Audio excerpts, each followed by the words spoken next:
Hello friends, फिर से आपका बहुत बहुत स्वागत है आपके अपने इस यूट्यूब चैनल पे। आज की इस वीडियो में हम बात करने वाले अभी जो बैंक प्राइवेटाइजेशन का जो लेटेस्ट न्यूज़ 14 अप्रैल को होने वाला था उसके माध्यम से मैं यहाँ पे कुछ न्यूज़ निकल गया, उसके माध्यम से मैं आपको बताना चाहता हूँ कि बैंक प्राइवेटाइजेशन पे बड़ी खबर है। जल्द 2 नामों का खुलासा कर सकता है नीति आयोग।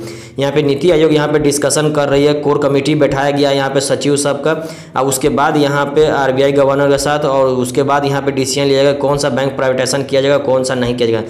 मैं 2 बैंकों का नाम यहाँ पे बताऊंगा जो सबसे ज़्यादा अभी हल्ला हो रहा है न्यूज़ के माध्यम से कि ये बैंक का प्राइवेटाइजेशन किया जाएगा। इसमें आगे वीडियो में आपको बताऊंगा कौन सा वो 2 बैंक है जो यहाँ पे प्राइवेटाइजेशन के दौर में सबसे आगे। ऐसे तो 4 नाम है बैंक के, लेकिन 2 बैंक का मैं यहाँ पे आपको बताने वाला हूँ सबसे ज़्यादा जो नाम है उसका। तो वीडियो पूरा देखिएगा, स्किप नहीं कीजिएगा। अगर वीडियो थोड़ा भी पसंद आए तो लाइक कीजिएगा, चैनल को सब्सक्राइब कीजिएगा, दोस्तों में शेयर कीजिएगा। चलिए दोस्तों वीडियो शुरू करते हैं।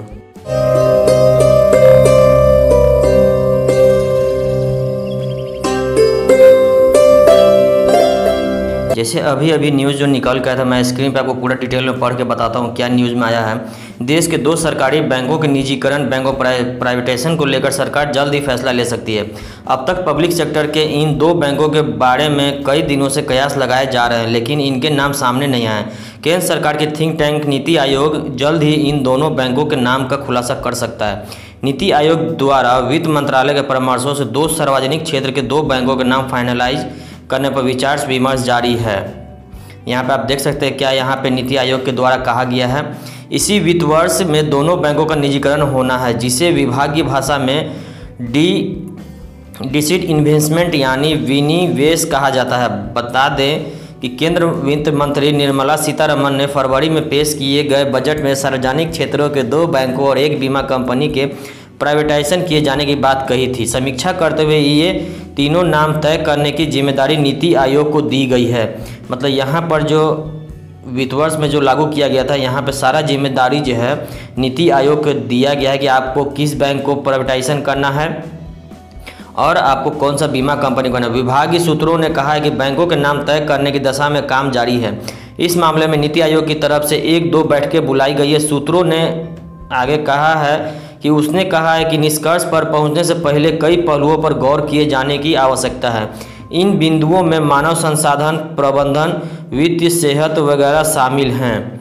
यहाँ पे इस तरह से यहाँ पे सारा कुछ आपको डिटेल में बताया गया है। कैबिनेट सचिव की अध्यक्षता में तय होगा नाम। नीति आयोग की सिफारिश के बाद उस पर एक कोर कमेटी विचार करेगी। विनिवेश को लेकर गठित इस कोर कमेटी के अध्यक्ष कैबिनेट सचिव होते हैं। इस हाई लेवल कोर ग्रुप में आर्थिक मामलों के सचिव, राजस्व सचिव, व्यय सचिव, कॉरपोरेट कार्य मामलों के सचिव, विधि सचिव, लोक उपक्रम विभाग के सचिव, निवेश और लोक संपत्ति प्रबंधन विभाग दीपम के सचिव और प्रशासनिक विभागों के सचिव शामिल होते हैं। यहाँ पे इतने सचिव जो है यहाँ पे सारा बैठक में शामिल होते हैं। उसके बाद ही यहाँ पे निष्कर्ष निकलता है और डिसीजन लिया जाए कौन सा बैंक प्राइवेट किया जाएगा और कौन सा नहीं प्राइवेट किया जाएगा, और तब जाकर दी जाएगी अंतिम मंजूरी। सचिवों के कोर समूह से मंजूरी मिलने के बाद बैंकों के नामों की अंतिम सूची मंजूरी के लिए वैकल्पिक व्यवस्था की जाएगी। अंत में यह सूची प्रधानमंत्री की अध्यक्षता में होने वाली मंत्रिमंडल की बैठक कैबिनेट मीटिंग में जाएगी। मंत्रिमंडल की मंजूरी के बाद नियामकीय स्तर पर बदलाव किए जाएंगे ताकि निजीकरण का रास्ता सुगम हो।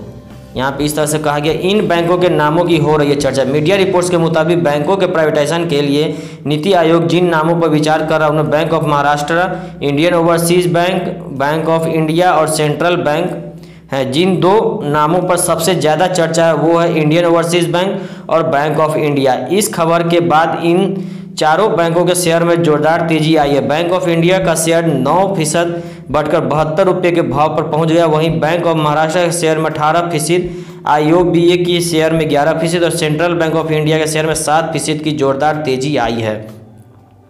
तो यहाँ पे आप देख सकते हैं कितने यहाँ पे तेजी आई है। जैसे ही ये इन्फॉर्मेशन पहुँचा है मार्केट में कि बैंक प्राइवेटाइजेशन ये कंपनी को होने वाले सूत्रों के अनुसार, तो यहाँ पे इतने आपको पहुँचे। बैंक कर्मियों का वेतन पेंशन नहीं होगा प्रभावित। यहाँ पे गवर्नमेंट ने सीधा तौर पे कहा है कि बैंकों के प्राइवेटाइजेशन को लेकर सबसे ज़्यादा इस बात की चर्चा होती है कि लाखों कर्मी और करोड़ों ग्राहकों को क्या होगा। इसको लेकर पहले ही स्पष्ट किया जा चुका है, ग्राहकों को पहले की तरह सेवाएं मिलती रहेगी, जबकि बैंक कर्मियों की नौकरी पर भी कोई तलवार नहीं लटकी। पिछले महीने वित्त मंत्री निर्मला सीतारमण ने कहा था कि जिन बैंकों का निजीकरण किया जाएगा उनके कर्मचारियों के हितों का पूर्ण रूप से ध्यान रखा जाएगा। उन्होंने आश्वस्त किया था कि बैंक कर्मियों के वेतन या स्केल अथवा पेंशन समेत सभी चीज़ों को ध्यान में रखा जाएगा। यहाँ पे सारा कुछ जो बैंक कर्मी यहाँ पे जॉब करते हैं उसका सारा यहाँ पे ध्यान में रख के उसके बाद निष्कर्ष निकलेगा। बता दें कि केंद्र सरकार ने चालू वित्त वर्ष में सार्वजनिक क्षेत्र की कंपनियों और वित्त संस्थानों में विनिवेश डिसइन्वेस्टमेंट से 1.75 लाख करोड़ रुपए जुटाने का लक्ष्य रखा। सार्वजनिक क्षेत्र के 2 बैंकों और एक साधारण बीमा कंपनी का नाम निजीकरण किया जाना भी सरकार के इसी लक्ष्य का हिस्सा है।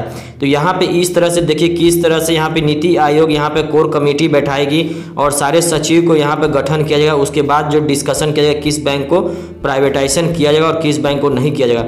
उसके बाद वो जगह कैबिनेट मीटिंग में जहाँ पे प्राइम मिनिस्टर और सारे जो पार्लियामेंट में जो मिनिस्टर वो सारे यहाँ पे डिस्कशन करेंगे और अपना वोट डालेंगे। उसके बाद वो निजीकरण के लिए सही होगा। तो यहाँ पे मैं आपको न्यूज़ के माध्यम से भी ये बता दिया हूँ कि कौन सा बैंक यहाँ पे होने वाला और किस पे ज़्यादा चर्चा जोर शोर से चल रही है। तो आशा करते हैं ये वीडियो आपको पसंद है। कुछ प्रॉब्लम हो तो आप मुझे नीचे कमेंट में पूछ सकते हैं। अगर वीडियो पसंद आए हो तो एक लाइक कर दीजिएगा, चैनल को सब्सक्राइब किया, दोस्तों में शेयर। चलिए तो फिर मिलते हैं एक नए वीडियो के साथ। तब तक के लिए अपना ख्याल रखिए। Goodbye, take care, thank you, bye bye.